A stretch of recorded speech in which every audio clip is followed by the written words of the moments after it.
Bonjour et bienvenue sur ma chaîne, on va parler aujourd'hui de la H15 Wave de chez Olight. Il y avait déjà la H16, pardon, la H15 qui existait, qui était une très bonne lampe, qui n'était pas spécialement belle, mais qui était assez pratique, qui pouvait être utilisée avec sa batterie qui était livrée avec, ou des petites piles, donc c'était assez intéressant. Et là on est un peu sur le même concept, sauf que ici on est sur une batterie qui est directement intégrée de 2000 mAh, et je vous en parlais tout à l'heure.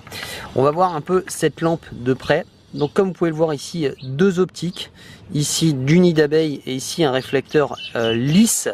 Mais comme vous voyez, le LED est placé assez proche, donc on va avoir un éclairage qui sera concentré, mais pour vous donner un ordre d'idée, hein, on va avoir un rayon de 3 mètres à 5 mètres environ, donc ça éclaire de manière assez large.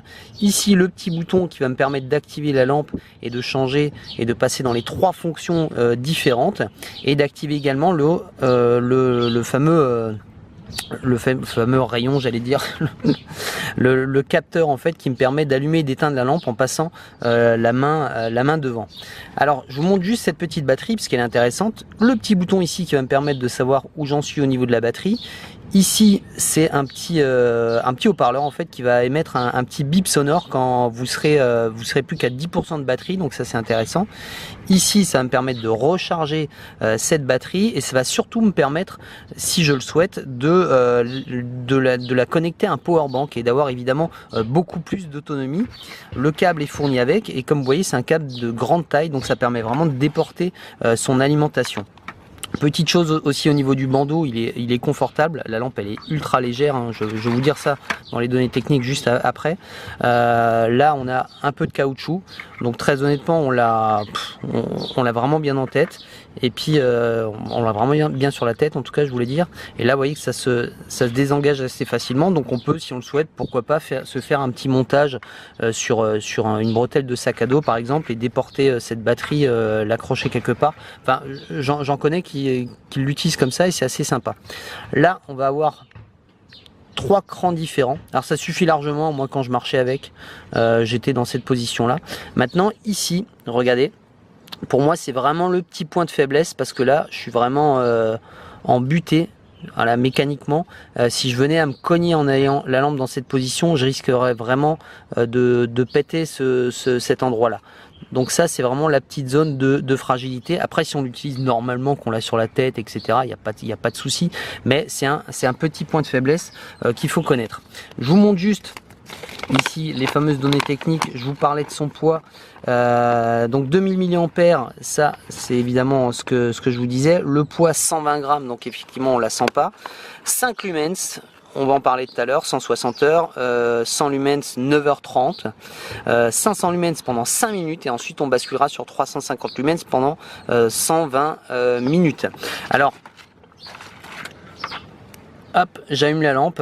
Et là voilà, vous voyez, je change les fonctions. Donc là on est sur le fameux 5 lumens, qui est vraiment pratique pour son environnement proche, hein. Comme je vous le disais, si vous êtes en bivouac etc, ça peut largement suffire, d'autant qu'on est sur un éclairage blanc, et que du coup il est un petit peu plus lumineux, donc ça pourrait correspondre presque aux 10 lumens de l'Armitech. Donc ça franchement pas mal.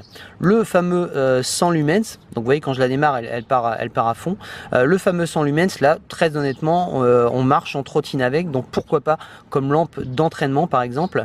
Et évidemment le max, là ça commence à envoyer quand même pas mal, et on va peut-être le voir ici, si je cache ici cette partie là, la différence. On va essayer sur l'arbre ici d'ailleurs, regardez, là je vais avoir le réflecteur ici peau d'orange, et ici le réflecteur lisse, donc vous voyez que c'est un petit peu, l'éclairage est un petit peu plus concentré, et le fait d'avoir les deux c'est quand même assez intéressant de pouvoir voir large et loin en même temps, donc c'est hyper bien fait.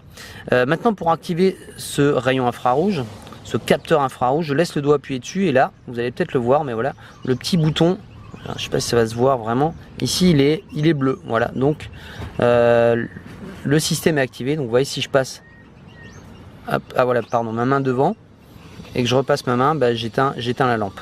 Donc là c'est parce que je suis près de l'appareil photo, voilà. Donc ça évidemment c'est un système qui est évidemment assez intéressant. Et là je vais venir simplement appuyer longuement pour désactiver ce système, et vous voyez que là le bouton vient de s'éteindre. Donc voilà une lampe intéressante parce que bon, un bon rapport qualité-prix. Je vous dis uniquement cette petite zone de faiblesse pour moi. Je vous montre un peu le côté. Vous voyez, le câble est déporté sur la gauche, donc avec ici un petit système qui permet de le laisser assez proche, et puis là voilà, qui permet également d'agrandir la taille du bandeau.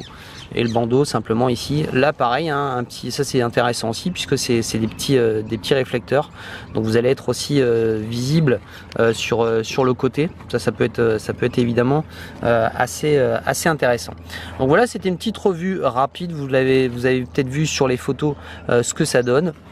Et je tenais vraiment à vous la présenter, la LED XP G3 CW, voilà. En tout cas, on est plutôt sur quelque chose d'assez blanc tout de même. Voilà, c'était Chris John, je vous dis à très bientôt, bye bye.